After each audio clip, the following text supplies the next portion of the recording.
है ना बात ही बा तो का करबा चाहे जितना करबा इसे खड़े रहिए चारों तरफ से और ज्यादा समय वेस्ट हो का जन ऐसे और चिल्ल रही भैया भी राग आवा तो का करी ई हम सीधा भी राग आवे चलत अब हमार सब हम कुछ बताओगे ना करब कि केथम भी रहा बाबा केथम नहीं अब भूमिका दा स्वर दई के बैठ जाओ भैया। हाल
भूमि में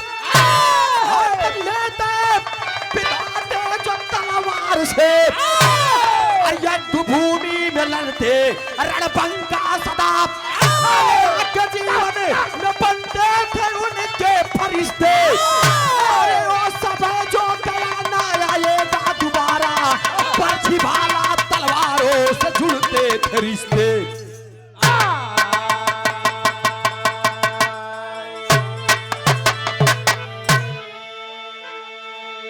ए भैया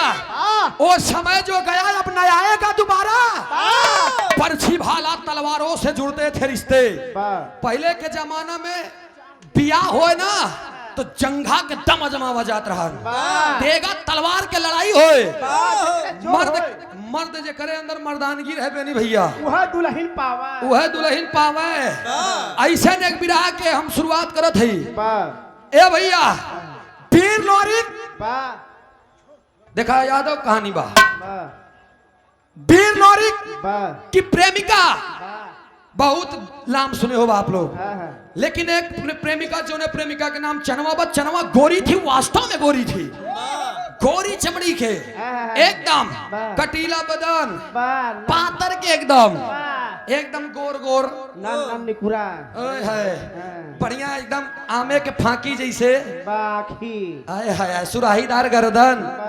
टमाटर जैसा एकदम बढ़िया से सजोज के चलत रहे। अच्छा एक कई गुरु के दू चेला के कर जानता अजय धोबी के एक चेला और रहे जेकर नाम बठवा चमार बतावल गए है। अब बठवा चमार के शक्ति लोरिक से बहुत ज्यादा रहे और दोनों एक ही लड़की के दीवाने देखा ध्यान दिया आप लोग बठवा चमार और वीर लोरिक दोनों खाली चनवा के दीवाने चनवा के माई बाबू का दोनों जने के निकले कई के बिया कई दिन शिवहरी के साथ है कहना पड़ा कव्वाली के लाइन में कैसे विजय बहादुर बिंद काली चाय 51 रुपया के पुरस्कार नमस्ते भैया के कहे का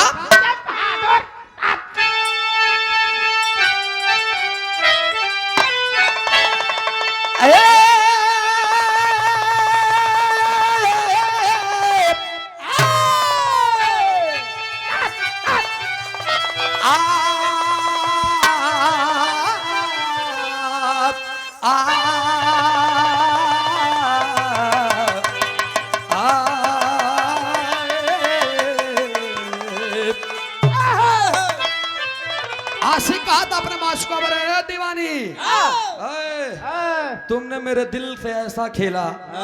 मेरे दिल को शीशा कांच समझ करके तुमने टुकड़े टुकड़े में तार तार कर दिया। आशिक का बका कहे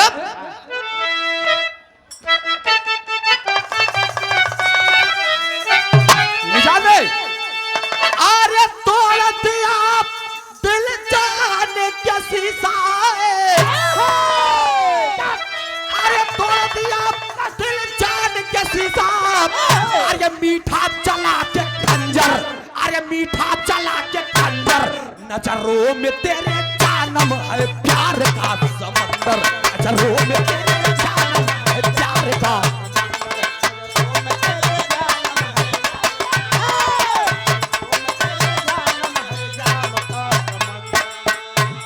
लेकिन है भैया इधर भीर लोरी और बठवा जमार दोनों के वीरताई के देख के शिवहरी के मन में बोलन बा, का बोलन बा?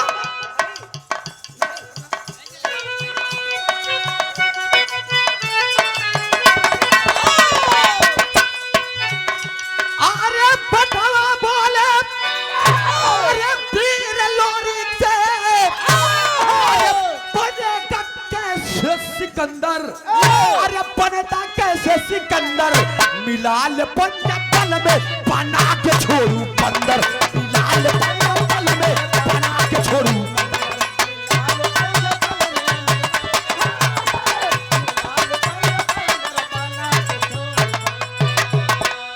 ए भैया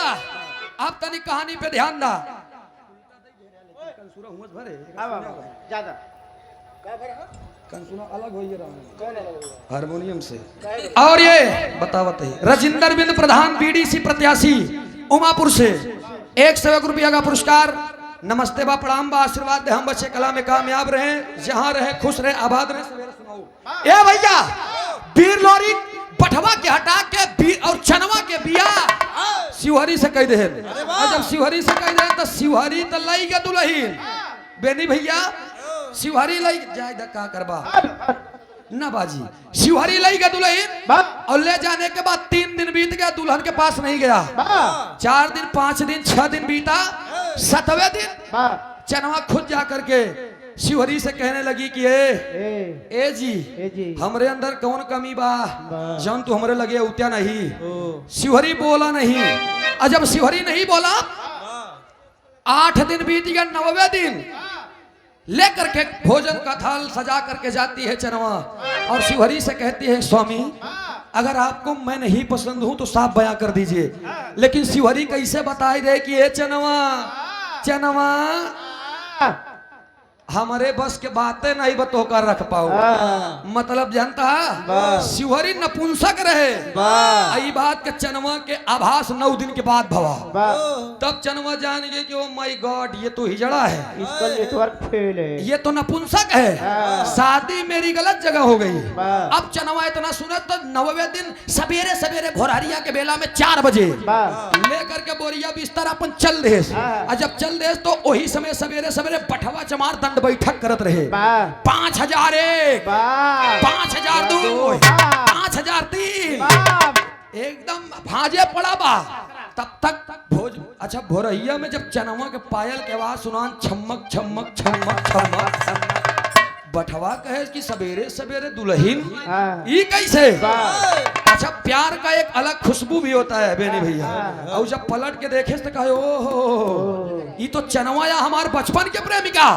वो दंड बैठक छोड़ कर चनवा के दौड़ा ले जौहरी के लाइन में बताओ गिरमार साहब।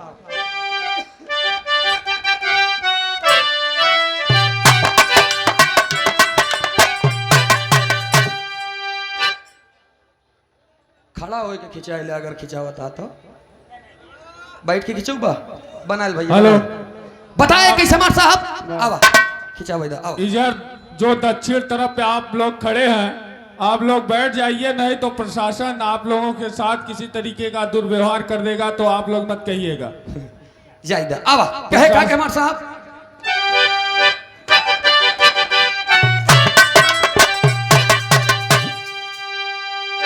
अरे पठवा तब चढ़ी जवानी, चनवा का कैले पीछा, दौलत दौलत आए, प्यार को अपनो खींचा, झट चनवा जोर से भागी, बटवा पकड़ न पाया, दौड़े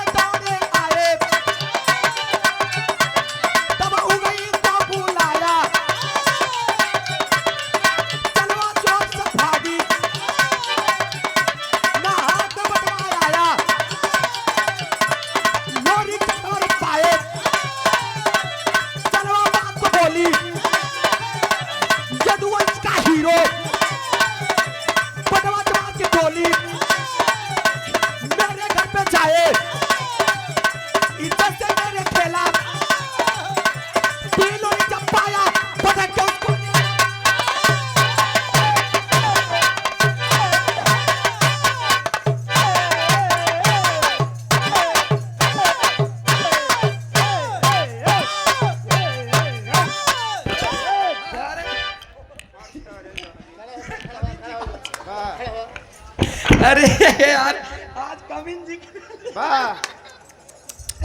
अरे यार आज कविन जी के वाह काय संभाल ले मार देव रांधो को बोल अरे हरिओम बिटवा आज तो गजब जगह मार करत रहा दे देता हम चेंज कह दे दिया वाह ए भैया हाँ। लेकिन फिर आप तनी ध्यान दा हाँ। बठवा चमार चनवा के देखते मान दौड़ाई लेस हाँ। और जब दौड़ाई ले तो चनवा भागत भागत भागत भागत भागत भागत हाँ। चली जाता हाँ। बठवा पकड़ नहीं पाए तो बठवा जान गया कि मैं चनवा को पाऊंगा नहीं रस्तवे में वाह उगई नाम के गलेरिया बकरी चरावत है हाँ। उनका इशारा दे दे बठवा किया उगई भाई है पाल जी वाह पकड़ ला हमार मेरा रुक जात हमार कुछ सामान लेके पाल जी जब भरम देखे तब भरम सर से हाँ। चनवा आगे गई तो पाल जी अपन बड़का लग्गा निकारे ऐसे फंसाई देहन गोले में चनवा गिर गई और जब चनवा गिर गई तो बठवा चमार दौड़त दौड़त आए ऊपर आई गिर गया पकड़ ले कहा अरे हमार गुल्लबो कहाँ जे अबू मैडम बड़े दिन के बाद पकड़ में आई है पकड़ले बाद में होत कब हमार साहब एक लाइन तरस बा कैसे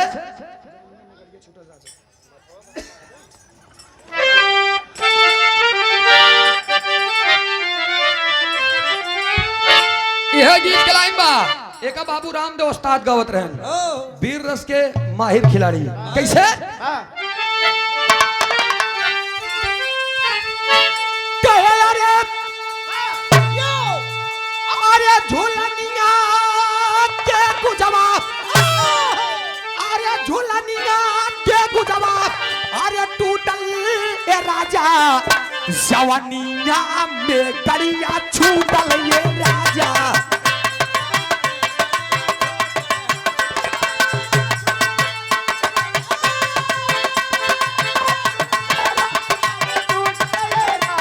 जवानिया में गरिया छूटल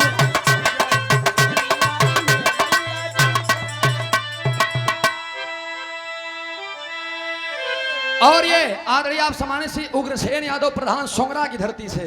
वाह वाह बड़ा ऐतिहासिक मंच है मैं भी गाया हूं वहां पर और आप लोगों का प्यार दुलार बड़ा अच्छा रहता है लेकिन एक कई दिक्कत बा प्रधान जी हरन गवैया के बांध के रखा थी सीमा में और कांटे की लड़ाई होती है हालांकि हर कलाकार गाया है मैं भी गाया हूं ये 200 रुपया का पुरस्कार प्रधान जी के श्री चरणों में कोटि को नमन प्रणाम आशीर्वाद की चाबा ए भैया वीर लोरी गड़गौरा में उनका पता नहीं बा अब बठवा चमार जब पकड़े से पक्के ना चनवा अपन जान बचावत बहुत कहा बका कही भाव में अरे गलती तो हमारी अरे गलती तो हमारी बतावा ये बठवा भरल जवानी ये बठवा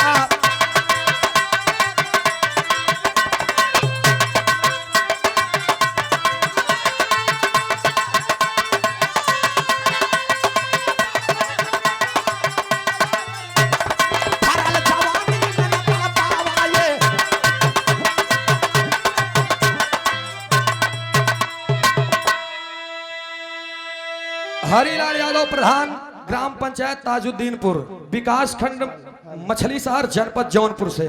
151 रुपया का पुरस्कार नमस्ते प्रणाम व आशीर्वाद हम बच्चे कला में कामयाब रहे चनवा जान गई कि जान बचाई वाला नहीं भाई हमारी इज्जत बर्बाद कर देगी एकदम वो पलट करके कह रहे कि बठवा हम भागत रहे तो का सोचे था तोरे डर के मारा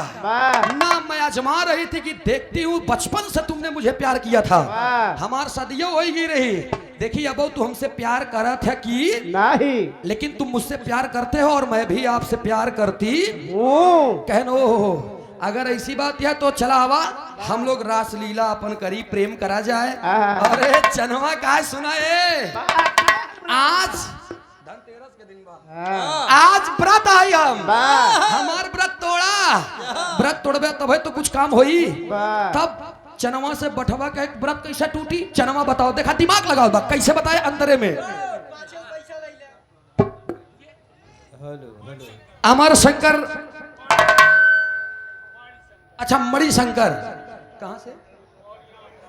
मौर्या की धरती से प्रधान जी की तरफ से 100 रुपया का पुरस्कार नमस्ते व प्रणाम व आशीर्वाद दे हम बच्चे कला में कामयाब रहे जहां रहे खुश रहे आबाद रहे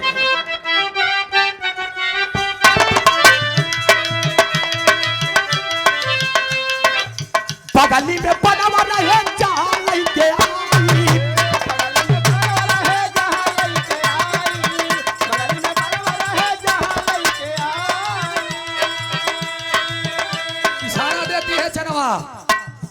इमली के पेड़वा पे बठवा के चढ़ाई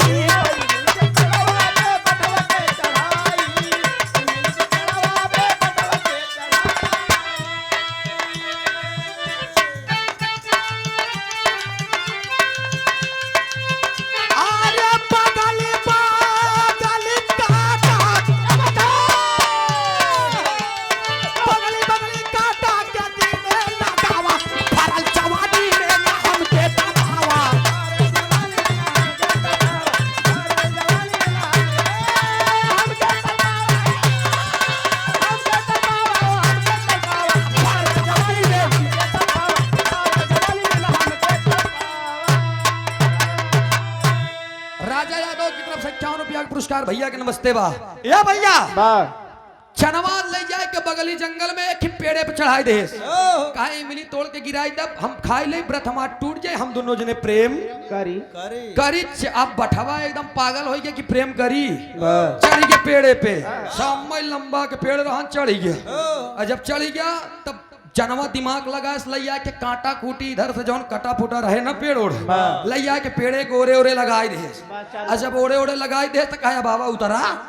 बठवा जब देखे कहे ओ माय गॉड फिर बुद्धि लगा दी है और लगाए के बाद आंख में आंसू लेकर के दौड़ते दौड़ते दौड़ते दौड़ते कड़गौरा में अहिरे के दुलारा फिर लोरी के पास में जा करके सीने से लिपट करके रो करके एक बात कहती है तेरी के भाव बताओ गई कैसे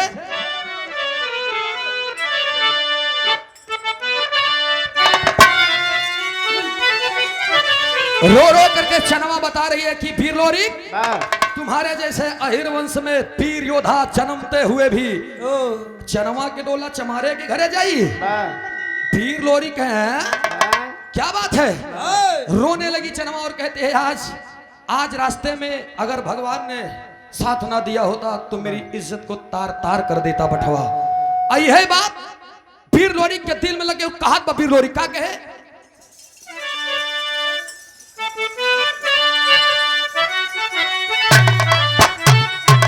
अरे जवानी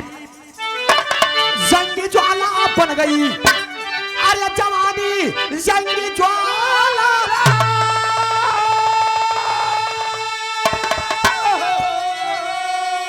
वो जवानी जंग ज्वाला बन गई अरे जिल्लत भरी जिंदगी जीना है बेईमानी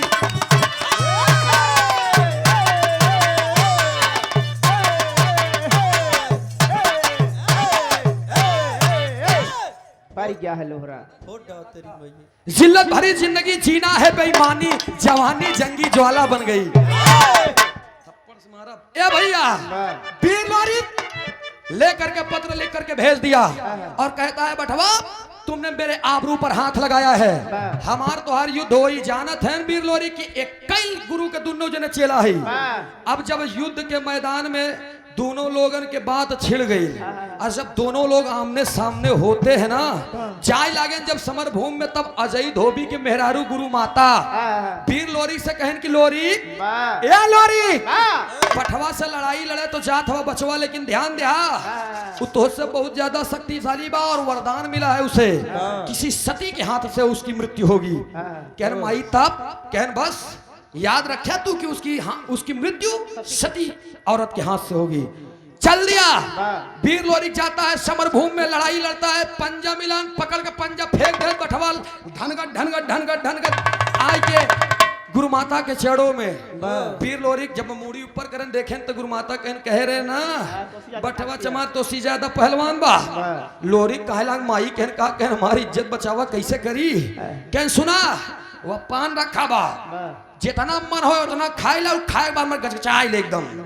और मोहे में थूक्या जी कहन पनवा से का होई माई कहन बा समझे इसे कहा तो ऐसे करा नहीं मारी डाई बठवा वीर लोरी पीसन बीरा पान खाए ले मोहे में एकदम गचगचाए दे सब बना बुखार मोई मोई रे अब का करी कहन बस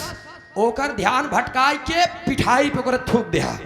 कह तम माई कह बस जैसे पिठाई पे थूक दे तो कह दे अब तई का लड़बे बे तोर तो फाड़ गई सारी तई का लड़बे तोर तो पिठाव पहले से फाट गई जब वो देखे लगी पीठ निकाल करके तलवार और मार दे ओकर गर्दन कट गई अरे वीर लोरी के अंदर जैसे जोश आई उड़ गया कहे जय हो माते पहुंच गया अब पकड़े बब्बी ने जैसे पंजा मिला तनी से आगे खींच के अब वीर लोरी पिठाइये पे थूक दे थूके के बाद मुंह की करे तई का लड़बे बे तो पहले फाट गया बटवा चमार जब पीछे देखे तो कहे अरे बाप रे इतना खून और जब देखा लग पीछे निकाल कर के तलवार और पीर लोरी को मार दे पापड़ के भाव बताओ गिन मार साहब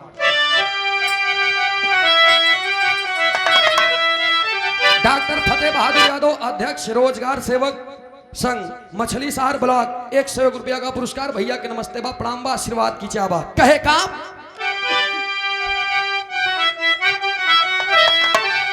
अरे पीरन में भइल भीषण जंग भंग कर खुशियों को अरे पीरन में भइल अरे भीषण जंग भंग कर खुशियों में दोनों के मन में उठत बा उमंग भंग कर खुशियों को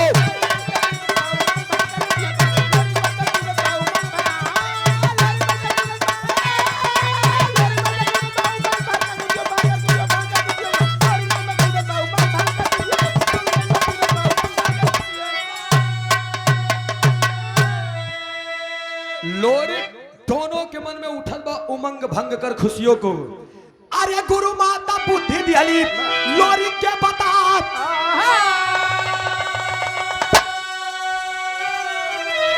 मौका पाके तलवार दिहले गर्दन पे चला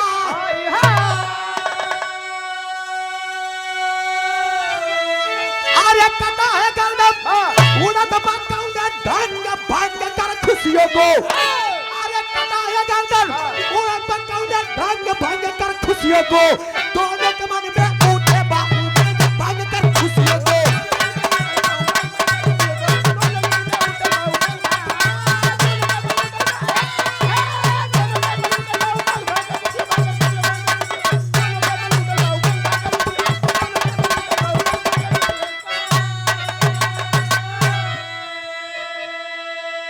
निकाल के तलवार वीर लोरी को मार दिया और जब मार दे तरे बाप रे बाप धड़ से सिर अलग हो गई सिर अलग तो हो गया लेकिन उस सिर जात कहाँ बा गंगा नदी में स्नान कई के सिर फिरा के जुड़ जात बा वीर लोरी के सरे मैंने तो काट दिया मार दिया लेकिन फिर भी ये सिर जुड़ जा रहा है आखिर क्यों बार बार करने के बाद 4 बार प्रयास करके वीर लोरी काटन गर्दन लेकिन जुड़ जुड़ याद रहन तब वीर लोरी को याद आया माता दुर्गा का ए माई मेरे वंश ने किया हो कुछ ना लेकिन हम हिरजात के लोग हमारे वंश ने आपको अपने जंघे की लहू पिला करके आपको संतुष्ट किया है माते आज आबरू तेरे बच्चे की है भैया भैया अरे लगवा क्या और ये याद रही आप श्री हवलदार पाल एडवोकेट पूर्व प्रधान ग्राम घिसुआ खुर्द पुनः प्रधान पद के प्रत्याशी 100 रुपया का पुरस्कार नमस्ते भैया के प्रणाम बा आशीर्वाद दे हम बच्चे कला में कामयाब रहे और ये रियासत अली प्रधान जी मथुरा मतरी की धरती से क्या बात है कहाँ है प्रधान जी हो तनी मंचवा पे अब हम तनी तोहार सम्मान कर ली ठीक बा तनी 2 मिनट के लिए आई जाए तब तक हम बोलत है 500 रुपया का पुरस्कार नमस्ते बा प्रणाम बा प्रधान जी के देखा एक बात जान ला गायकी और पहलवानी एक कद्र करे वाले बहुत कम मिलत हैं बेनी भैया समझा और दोनों में दमकसी की जरूरत बा बीमारी की हालत में आवाज नहीं निकलत तो गवैया के मरण हो जाता अपने आप 51 रुपया का पुरस्कार समरजीत यादव जी की तरफ से नमस्ते भैया के प्रणाम बा ए भैया माता दुर्गा को याद किया वीर लोरी की माँ किसी तरीके से मैं गर्दन तो काट दे रहा हूं दुश्मन को लेकिन बार बार ये गर्दन जुड़ जा रहा है माई दुर्गा के याद आया कि हमार बेटवा वीर लोरी का हाथ फंसा बाप करत हिन माई दुर्गा का करत हिन और ये फतेलाल यादव जी भावी प्रधान प्रत्याशी ग्राम पंचायत कोठारी ब्लॉक मछली शहर 100 रुपया का पुरस्कार नमस्ते बा प्रणाम बा आशीर्वाद की चाबा कहे का आल्हा के भाव में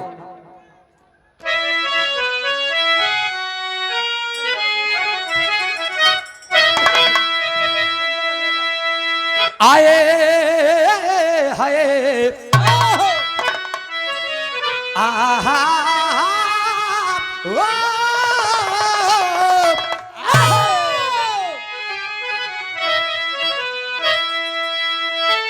अरे कदल गारा तनवारो के तोरे का मतरिया बाबू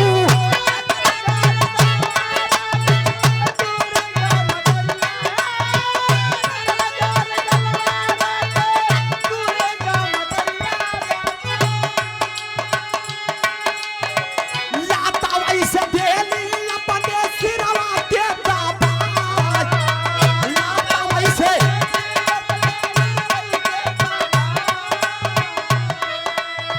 कहे पीर लोरी के जीना रोवा मोर ललदवा सुना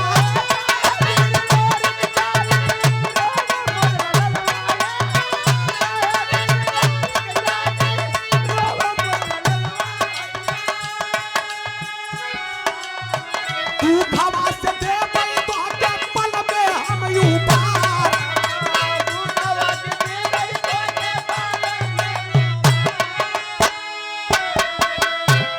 ए भैया फिर लोरी गलती से मौका पा करके फिर जब तलवार मारा है पठवा चमार के जब गर्दन कटा याद करता है माई ए माई सम्हारा दुर्गा माई जैसे नदी से जैसे गंगा से स्नान करके गर्दन आवत बा जुड़े बरे आवत बा जुड़े बरे घूर बा गोबर के घूर बा हुई घूरवे में माई दुर्गा अपने छेड़ों से दबाए देन पठवा चमार की गर्दन की और जब दबाए देन तो सिर से धड़ के मिलई नाई दिन वही जगह पे गर्दन रुक गया जब रुक गया गर्दन तब वो कटा हुआ गर्दन आवाज देत बा पीर लोरी यहिर वंश के गदेला हतू पीरताई के तोहरे ताज बा मार तो दिए हैं मुझे हर इंसान की अंतिम इच्छा पूर्ण की जाती है आज बठवों की अंतिम इच्छा पूर्ण कही था लोरी कहन की बताओ क्या बात है इधर अजय धोबी गुरु जी तमाम वीर योद्धा वहां पर खड़े हुए हैं और गुरु माता जी देखती हैं बाबी लोरी अब हिन न बताए हो तो का हमका तो पांजर टेढ़ा हो जा वीर लोरी कहन क्या बात है बताओ बठवा मित्र हो तुम हमारे कोई दिक्कत नहीं है हम तुम्हारी अंतिम इच्छा पूर्ण करेंगे कहन हमका पानी पियाई दिया जैसे पानी जल को लेकर के बठवा चमार के लगे जाए लगे तब फिर गुरु माता कहने लोरी के एकरे चक्कर में ना पड़ा कि गर्दन कट गई वो तू तोहार कुछ न कह पाई बठवा चमार बहुत खतरेलू मनई बा दूर से काम करा नहीं तो का कच्चा ही चबाई जाइए का जान लिया कहना और का भैया समारा कहन तब करी का कहन लई आवा बांस 60 पोढ़े के बांस लई आए 60 पोढ़े के बांस जहां गठिया नहीं हो टुंगवा जोन होता 60 पोढ़े के बांस लई आए पड़ा के ओका छेद के एक कई दे चोंगा बनाए दे अब वही चोंगवा दूर से बठवा चमार के मुहे में लगाए के तब हुआ से ढरका बनाए के पानी पियाए फिर लोरी देख रहे हैं पानी पिए बांस चबात बठवा चबात 3 पोढ़े के बांस खत्म कर दे गुरु माता कहीं देखा नहीं बीरताई तब देखें कि ओ माय गॉड पीर लोरी कहन माई अगर तू हमार पग पग पे साथ न दे हो तू तो यार बछवा चमार ये तो बठवा चमार हमें का बछवा चमार कहते तो चबाई डावा थम का तब गुरु माता के शरणों में गिरा और होत का बा अंतिम लास्ट लाइन में बा फिर रुचि के नंबर देते हम और ये शंकर सबमर्सिबल एवं मशीन बोरिंग हुआ इंडिया मार्का हैंडपंप मरम्मत सेंटर पता महमूदपुर कोटवा मछली शहर जौनपुर प्रोपाइटर शिवा भैया अनिल भैया 100 रुपया का पुरस्कार नमस्ते बा प्रणाम बा आशीर्वाद दे हम बच्चे कला में कामयाब रहे वही घूरे में गर्दन जब दब गया पठवा चमार के तब से एक बात के प्रमाण मिला का प्रमाण मिला कहना गया ए भैया जितने भी पढ़े लिखे माने जाने जिनको जानकारी है चमार बिरादरी के लोग तब से घूर अपने मूड़े पे नहीं उठौते जे नहीं जानत बा चाहे जवान करे लेकिन जे पढ़ा लिखा बा जे जानत बा तब से ये प्रमाण मिला कि चमार बिरादरी के लोग घूर अपने मूड़े पे नहीं उठाते ना पीर लोरी वहां से चनवा और अपने गुरु माता अजय धोबी के साथ पुनः कहगौरा की तरफ आता है स्वागत सम्मान किया कहना पड़ा हमारे साहब छाप में अगली पार्टी के नंबर स्वामी गीतानंद संत भय अरे भुल्लुर तजे कोता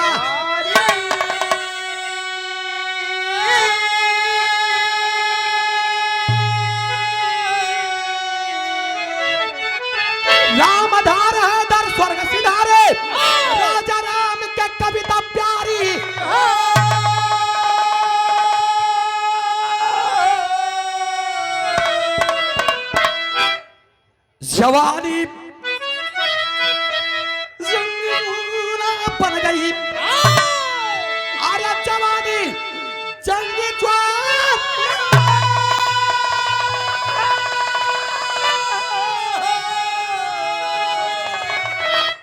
वो जवानी जंग ज्वाला बन गई, गायक सूरज पहिने सदा विजय का माला, जवानी जंगी ज्वाला बन गई।